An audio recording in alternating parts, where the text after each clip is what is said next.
PorkFest 2023. Thank you guys for having me. I want to start with the definition of social justice, because flimsy definitions is how they can justify the passage of any law. When I'm talking about social justice, I'm referring to justice in terms of the distribution of wealth, opportunities, and privileges within society. The central premise of social justice, the reason it's so dangerous, is the built-in assumption is that all disparities within society are the result of discrimination or injustice, and the solution is for one group of people to have a monopoly on violence to rectify that injustice. It's completely counterproductive. It divides people based on rich versus poor, black versus white, American versus Russian. Even in the last couple years, we saw old versus young. You want to get a job and enjoy your life? Well, you just want grandma to die from COVID. Get the mask on and get the vax and go back inside.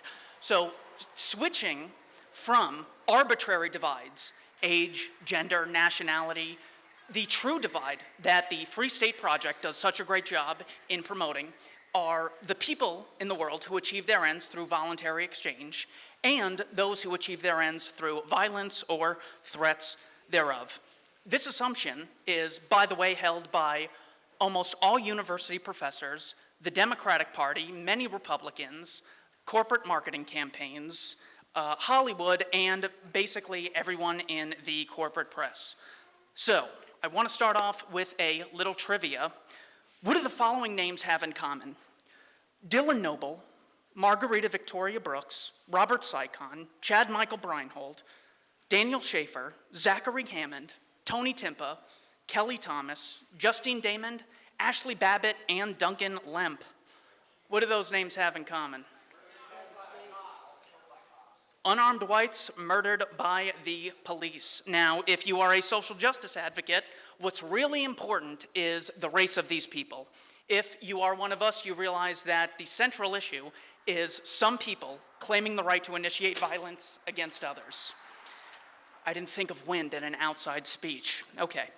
In the case of Kelly Thomas, a homeless man diagnosed with schizophrenia who lived on the streets of Fullerton, California. He died 5 days after being severely beaten by 6 members of Fullerton Police Department, who he encountered on July 5th, 2011.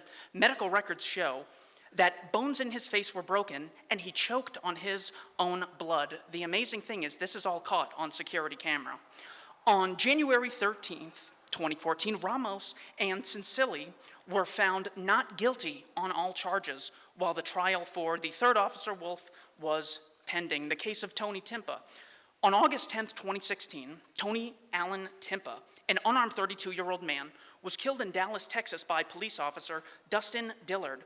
Officer Dillard pushed his body weight onto Timpa for 14 minutes after he was already restrained. Again, all on his body cam. And officers ignored pleas from Timpa that he was in pain and was afraid he was going to die. Timpa's death was ruled a homicide due to extreme physical exertion. Cops were not arrested. This is an example of why this should not be a racial issue at all. But unfortunately, the corporate press makes it so. If you type in the name George Floyd into TikTok, you can get 5.4 billion views of all the views from all the videos with that hashtag. If you spell his name wrong, you get 4.4 million views from the collective videos. The name Tony Timpa yields 0 results. People think it's about race. It's a complete distraction. So, all I gave were anecdotes. What about the science? I can hear Tony Fauci screaming in the distance. July 2017. A man named Roland Fryer, one of the youngest economists to get tenure at Harvard, published an empirical analysis of racial differences in police use of force throughout 18 cities. His conclusion: on the most extreme use of force, officer-involved shootings, we find no racial differences in either the raw data or when contextual factors are taken into account. Washington State University published the reverse racism effect. Are cops more hesitant to shoot black than white suspects? Turns out, according to them, police were 3 times less likely to shoot unarmed black suspects than white suspects. We need to not make this a racial issue at all. Findings summarized by Wilfred Riley of Kentucky State University. Serious empirical analysis done by everyone from myself to the Manhattan Institute's Heather McDonald to killedbypolice.net, an entire web resource set up to study this topic, invariably concluded that fewer than 1,200 people of all races and sexes are killed annually by American police officers. In a typical year, such as the representative year of 2015, roughly 250 of these people were black. It's true that the black percentage of individuals killed by police of 22% is slightly higher than the 13% representation of blacks in the US population. However, this roughly 10% gap is wholly explained by the fact of black crime rate, violent crime rate, arrest rate, and police encounter rate, all significantly higher than the equivalent for other races. There is no evidence for any of the Black Lives Matter claims. It turns out, Skeptic Magazine asked people, how many unarmed black men a year? I mean, we've seen Eric Garner, that absolute tragedy, George Floyd. How many times a year does this happen? Overall, nearly half of surveyed liberals, 44%, estimated roughly between 1,000 and 10,000 unarmed black men were killed, whereas 20% of conservatives estimated the same. In 2019, the Washington Post found 41 unarmed people were killed by police, 9 were black, 19 were white. Another example of why we should not have this disparity as something to focus on. Turns out, same Washington Post research, an overwhelming majority of people shot and killed by the police are male, over 95%. Nor should we make this a sexism issue. More than half of the victims were between 20 and 40. Reject ageism, reject sexism, and reject racism. The progressive sees, okay, we get one group to have a monopoly on violence. They give you orders, you have to obey them. You don't obey them, they have the right to shoot you. And they're like, oh, I bet this is about skin color, isn't it? Completely missing the entire principle of the issue. So the progressive says, you know, the thing about America is America engaged in slavery and colonialism, unequivocally true.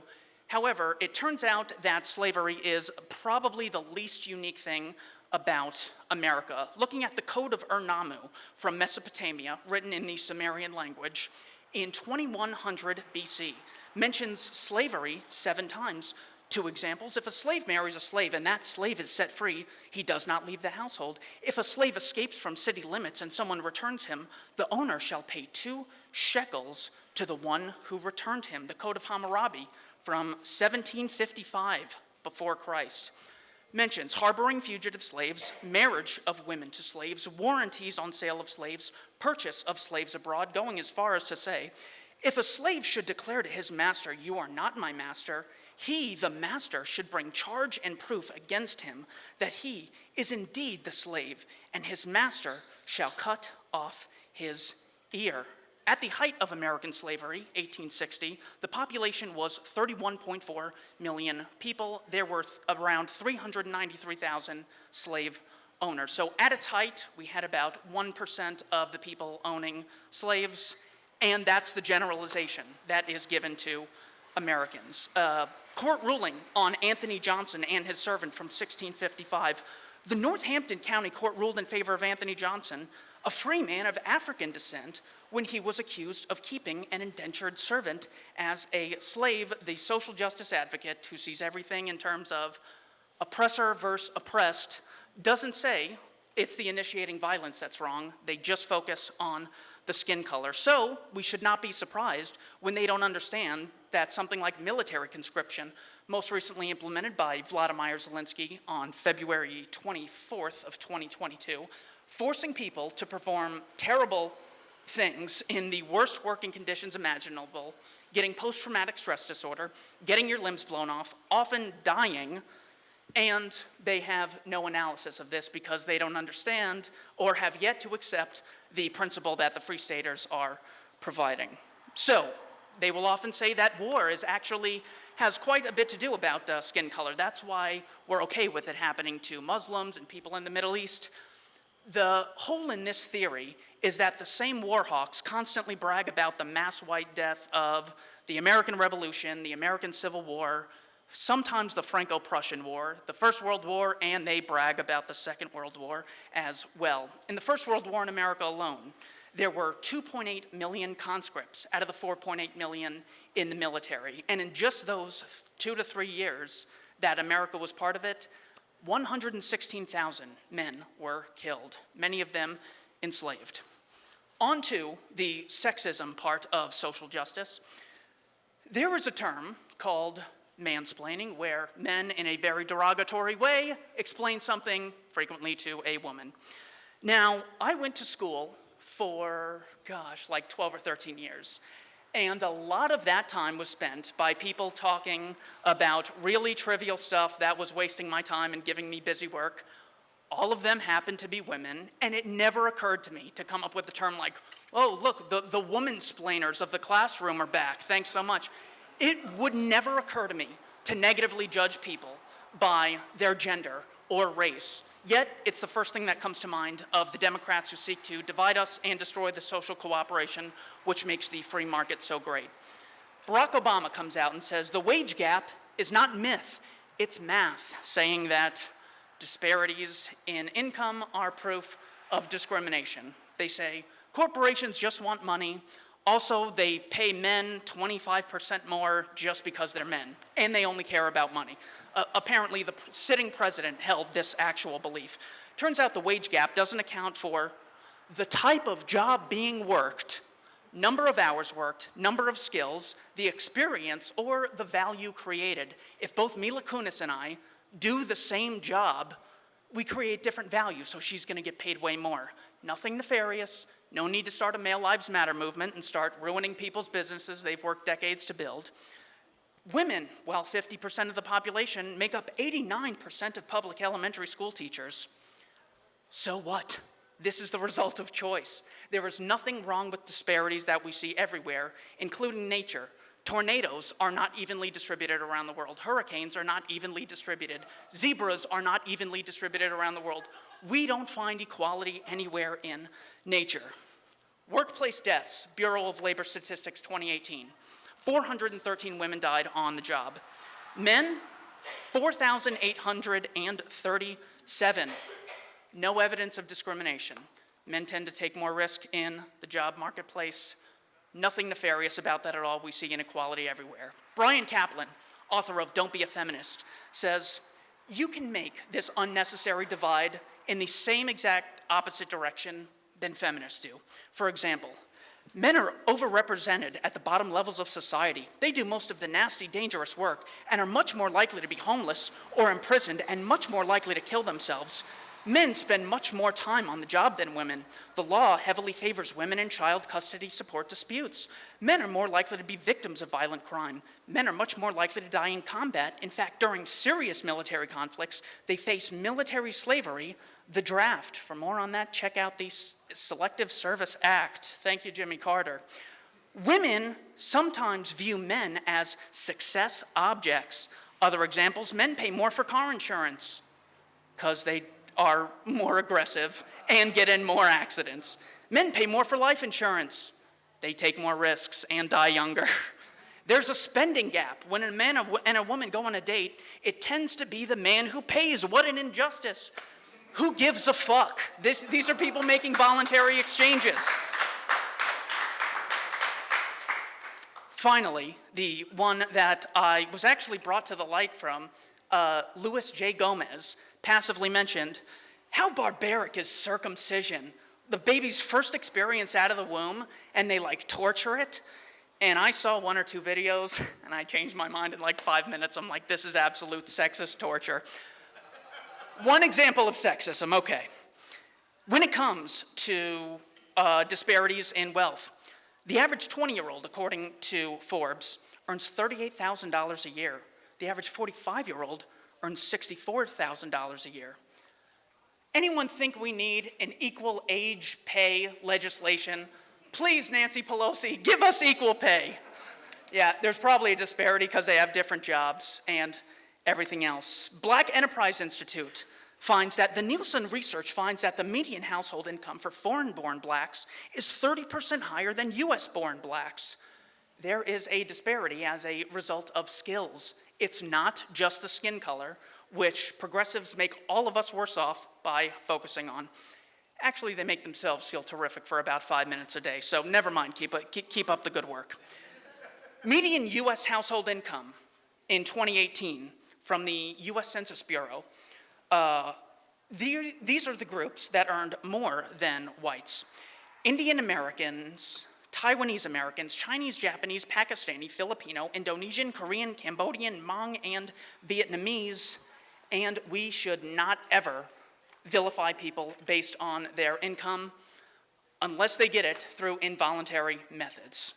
There's also state inequality. Maryland, according to World Population Review, has a median household income of $87,000 a year, while Mississippi, $46,511.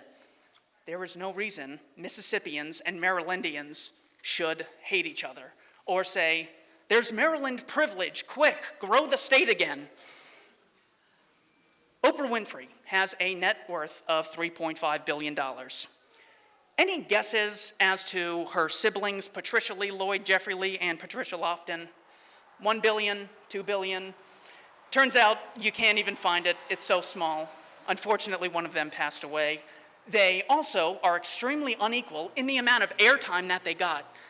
These are people who are directly related and in many cases grew up in the same household, and we don't see equality between them. Yet the progressive says, we should see equality between all the groups and all the demographics and all the countries and all the ages. We would never expect that. Barack Obama, roughly around $70 million net worth, loved by millions, gets to murder people and get away with it and gets a Nobel Peace Prize. His brother George Obama lives in the slums of Nairobi and's claim to fame was once interviewed by Dinesh D'Souza. There is inequality between families.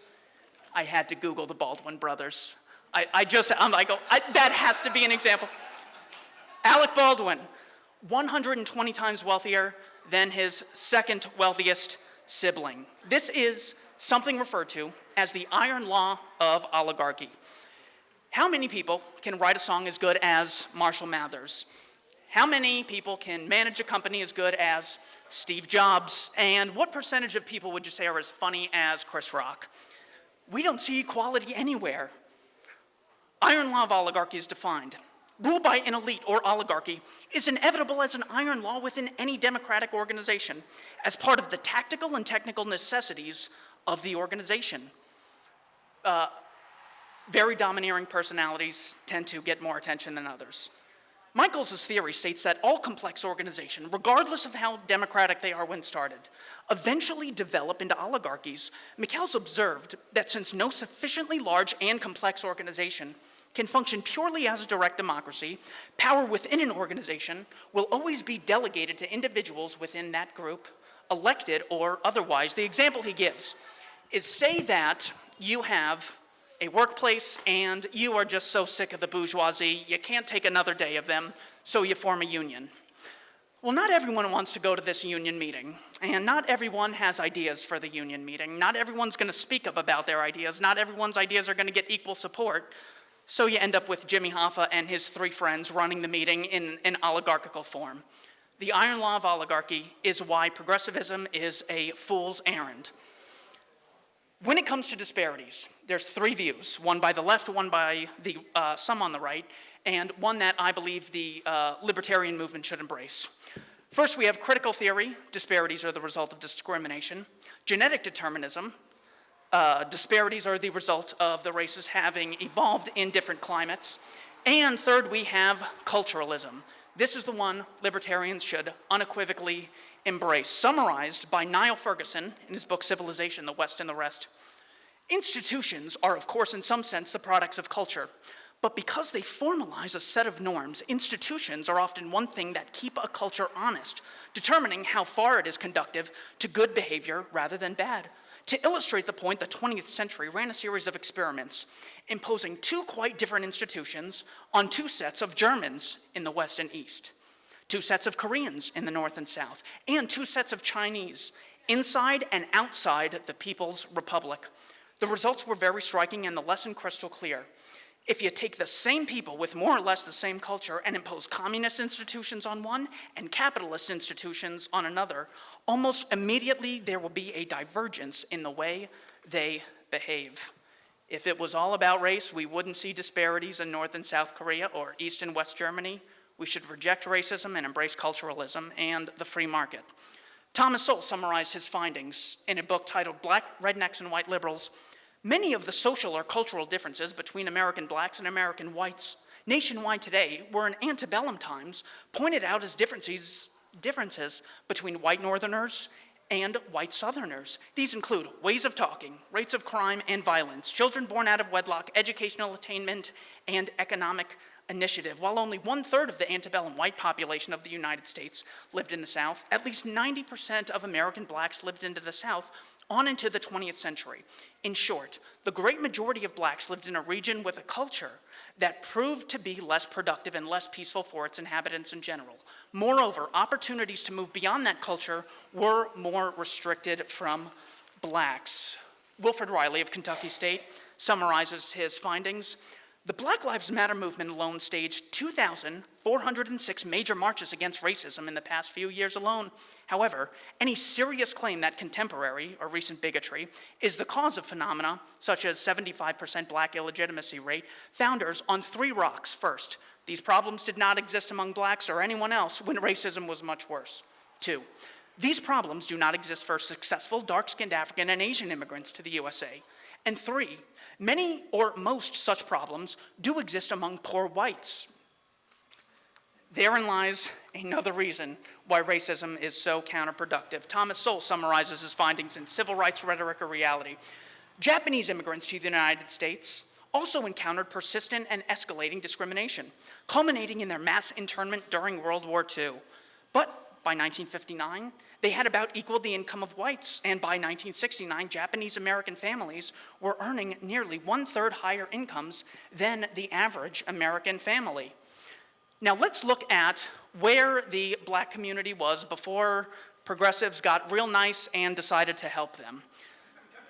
Civil Rights Rhetoric and Reality, Sowell says, the number of blacks in professional, technical, and other high-level occupations more than doubled in the decade preceding the Civil Rights Act of 1964.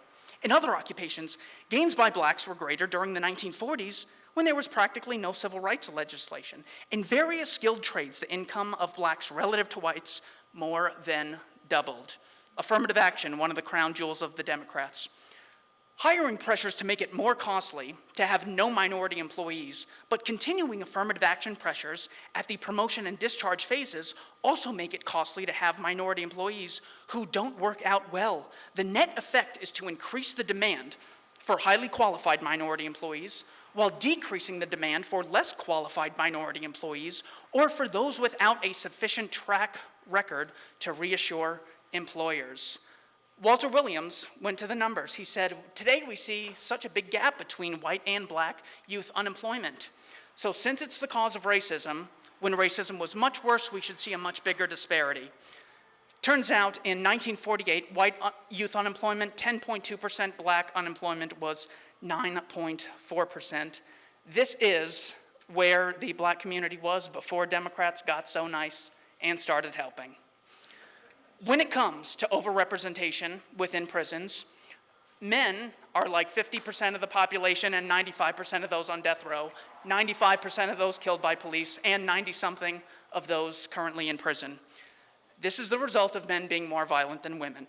It turns out that while blacks are 13% of the population, according to the BJS, black offenders commit 52% of homicides recorded in the data between 1980 and 2008. When it comes to interracial violence, there were 500,047 black on white incidents in the year 2014 and 59,700 white on black instances of violences, according to the National Victimization Crime Survey. The progressive who only sees things through the lens of race has no analysis for this. One group is the oppressed and one is the oppressor, completely stripping those human beings of their individuality. Libertarians know better. Wilfred Riley says, interracial crime on an annual basis have been consistently 75 to 80% black on white for the past 30 years. More importantly, there is no horrifying epidemic of interracial crimes of any variety because 84% of white murder victims and 93% of black murder victims are killed by a mundane member of their own race. There is also disparities between lynchings in the United States, according to the Tuskegee Institute, between 1882 and 1968, 1,297 whites were lynched, 3,446 blacks were lynched. If all you know is, I need to judge this situation by skin color, so I gotta treat Larkin Rose and Klaus Schwab the same because of their skin color, you are not actually being productive, and it's extremely counterproductive. That's why the Free State Project matters. Third and final, oh, I'm sorry, that wasn't a line.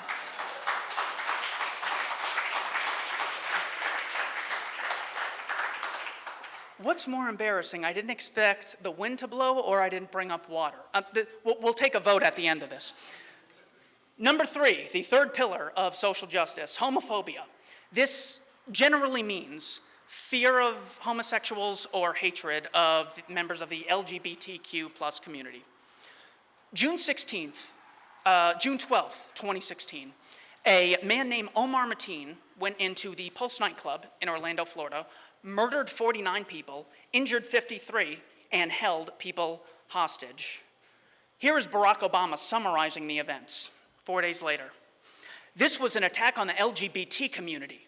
Americans were targeted because we're a country that has learned to welcome everyone, no matter who you are or who you love. And hatred towards people because of sexual orientation, regardless of where it comes from, is a betrayal of what's best in us. So nice of us. We're just sitting here. Reminds me of 9/11. We were just minding our own business, and then they hate us for our freedoms. Donald Trump.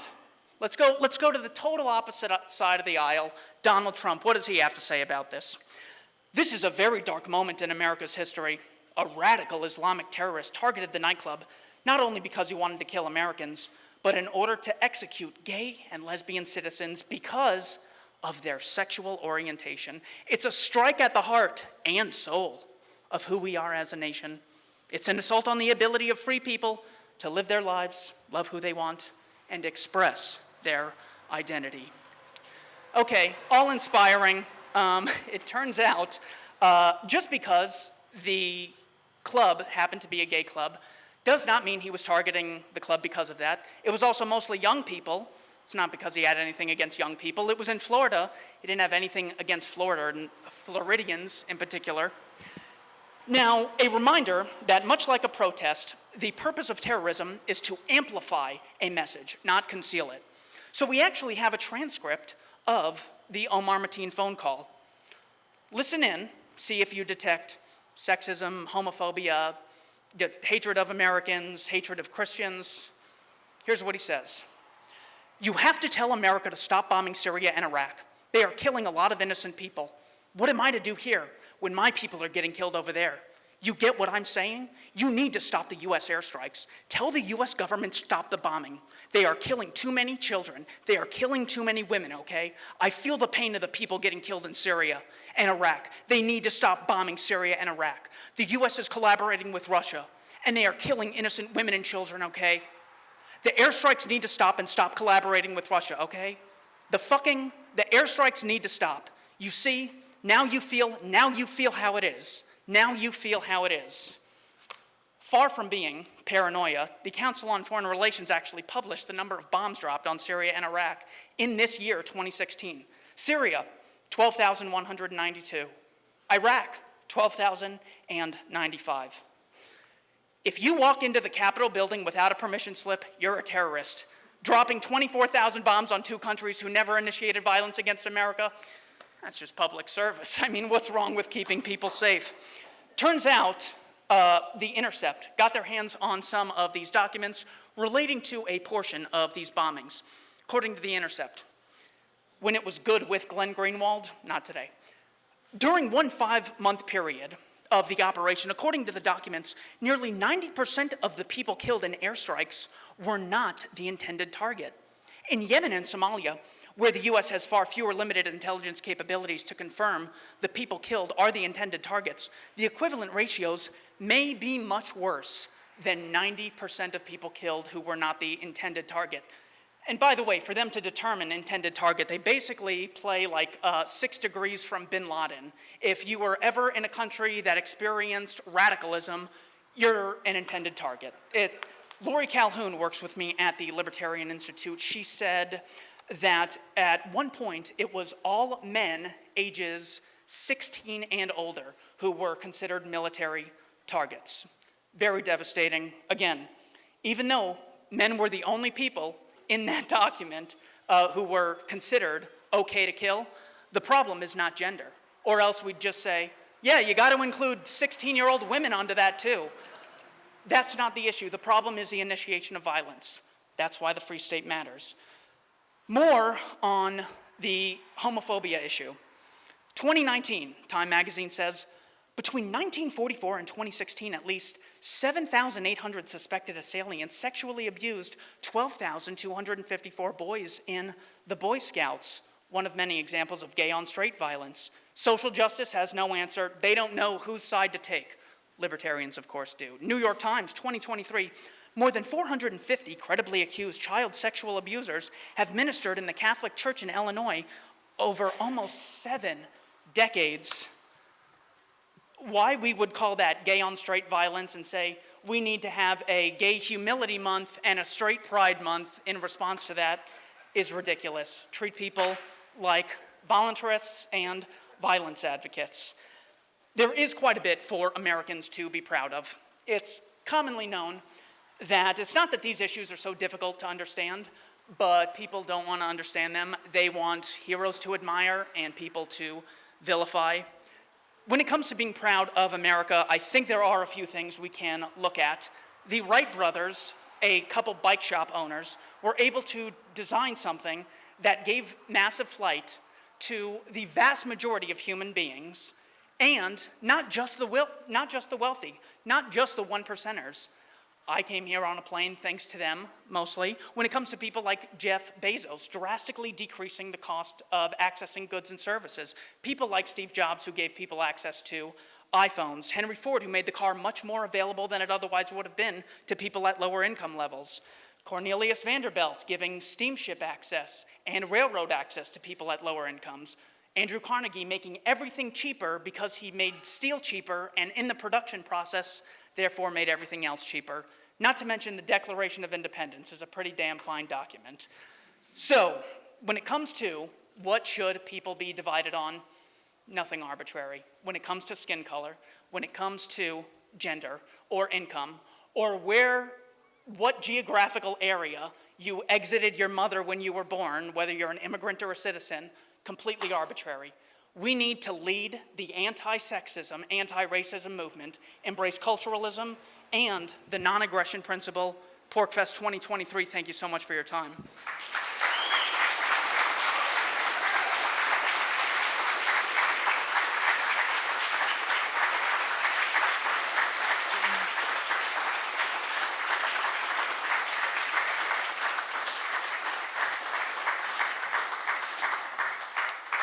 Questions, comments, concerns?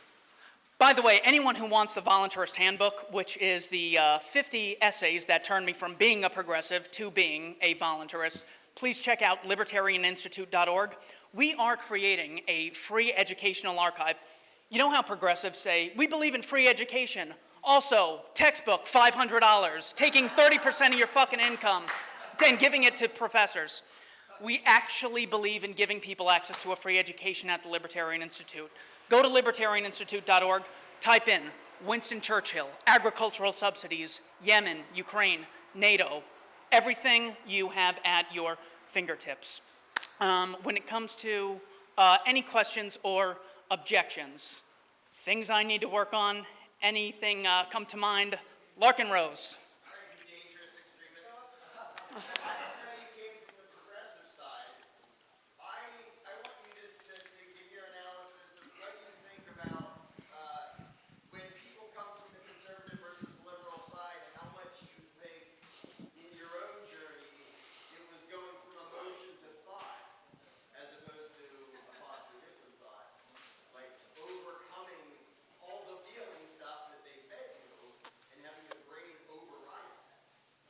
Yes, certainly a slow and difficult process. So the average progressive will see things through the lens of oppressor versus oppressed, while the conservative will see things through the lens of civilization versus barbarism. So when I'm already on the hunt for who's the oppressor, who's the privileged, who's the rich person in this scenario, it got a little exhausting because you'd have to vilify people who did not deserve vilification. American blacks are wealthier than Haitian blacks. Quick, create a divide and get one to hate the other. That got so exhausting that I'm like, oh shit, I can keep this up, but not much longer. Someone's gotta give me an alternative. This is really rough. And when I came across the idea that what makes the state a unique institution is not people coming together, that's what a supermarket is, that's what PorcFest is. What makes it unique is it claims the right to initiate violence against peaceful people, a right we would recognize as evil if any other organization in society did it. Well, then I said, okay, I got something to lean back on. But I think it was I just couldn't have the rug pulled out from under me when I said, all right, everyone, I've been wrong for 10 years, but here's why. I had to have a here's why. It's generally referred to as a golden bridge to retreat across. Once I had that, I felt comfortable making the move. Specifically, I read that in the Affordable Care Act that Barack Obama was promoting, I was a huge Obama supporter, flew to DC when he got the nomination, held up his sign. It was very fun for our whole family. There was a clause that said you are required to purchase health insurance, whether you wanted to or not, referred to as the individual mandate. And I remember saying, well, there's costs and benefits to the economics of health care. But this just feels wrong. You force someone, yeah, people should buy health insurance, and they should exercise and listen to BTS, the greatest Korean boy band of all time. But just because someone should do something, should they be forced to? No, I'm just not going to support this. Larkin, it took me 10 years to apply that principle consistently. Ms. Borisenko, author of Actively Unwoke. Thank you, Keith. I thought you did a great job in summarizing a lot of the hypocrisy and like the manipulation. I don't know how to do that. Hello. Power. I thought you did a great job in like summarizing the hypocrisy and a lot of the crazy stuff that the left does. I just want to get your reaction to something because what I tell people is, you know, a lot of the crazy things that the left does in terms of race, gender, the trans stuff, the drag queen stuff, all that, it's specifically designed to cause problems and specifically designed to destabilize things. There, of course, are a lot of useful idiots to go along with it because they think it's what they need to do to be a good person. They don't want to be racist, all this stuff. They want to like gay people, you know, that's all fine, well and good. But I think if people really want to understand the left, they need to understand that their goals are gain as much power as possible, destabilize the system, cause a lot of problems, use those problems to attack capitalism, and then offer up Marxism as an alternative to that. And I just want to get your reaction to it as someone who also came from the left like I did. Yeah, it's very common that people go with their instinct immediately and then come up with rationalizations. So that's how you can get such blatant contradictions like, well, imperialism is really bad.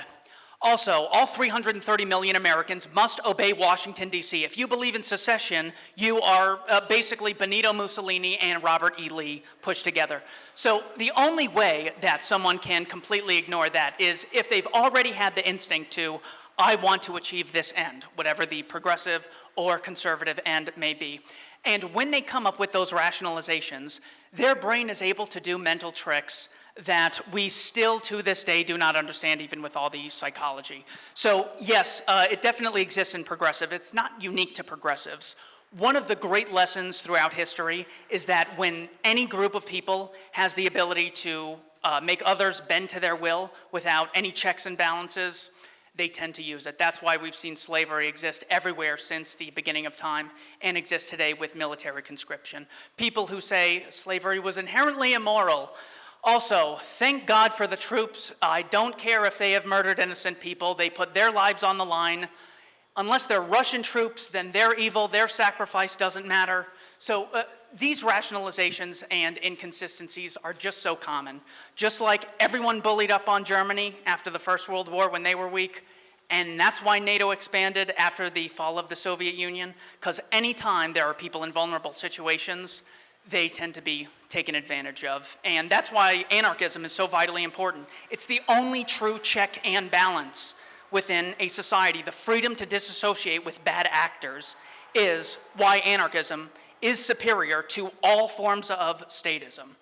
I certainly hope I got to the root of your question there. Was there anything I missed? Maybe you and I can chat about it, like offline. Okay, It all might right. be a longer conversation. I don't want to hog the mic or Found out anything. what the left wants power, and they relentlessly lie. Yeah. Well, I think here's it's more they're using these social issues and, like, for lack of a better term, identity politics stuff specifically for the purpose of destabilizing society in any number of given ways. So, like, for example, they use race not because they care about ending racism, because they're some of the most racist people on the planet, right? But they use race to sow divisions in society, to get people fighting with each other. The same with gender, as they get, like, men and women fighting with each other. The same over the drag queen story hour bullshit, which is a constant distraction over everything. It's just to keep people fighting with each other. And when we're fighting with each other, we're not focused on the real problems, because we're just distracted and bickering and all that stuff. I guess that was the root of it, but I don't want to hog the mic, so. Well, look at the incentive that government has to have problems in the first place. Did government power increase or decrease after our rights were violated at Pearl Harbor? You would think that there's a social contract. You have to pay the state, and they have to protect you. So if you don't pay, you don't hold up your end of the bargain, they get to cage you. But if they don't hold up their end of the bargain, their budget increases. Yeah. So, of course, they have every incentive to make these things happen. George W. Bush, Commander-in-Chief, September 2001, 3,000 Americans killed, and his approval rating goes to 91%. That is what we get with statism. They have every incentive to create problems and to create divides. As a very wise man, David Icke, likes to say, problem, reaction, solution. Just as, look, James Baker, February 9th of 1990, promised Mikhail Gorbachev, let Germany reunify under NATO. We will not move 1 inch east. And they've moved 16 countries east since then. So politicians have very little incentive. And to be totally honest, I was asked, well, if you ran and you got elected, wouldn't that be great? What would you do? And I said, I am so terrified. I would do the exact same thing, because the incentives are always going to be there. And it's always, well, if you don't do it, someone else will, and that person might be worse than you.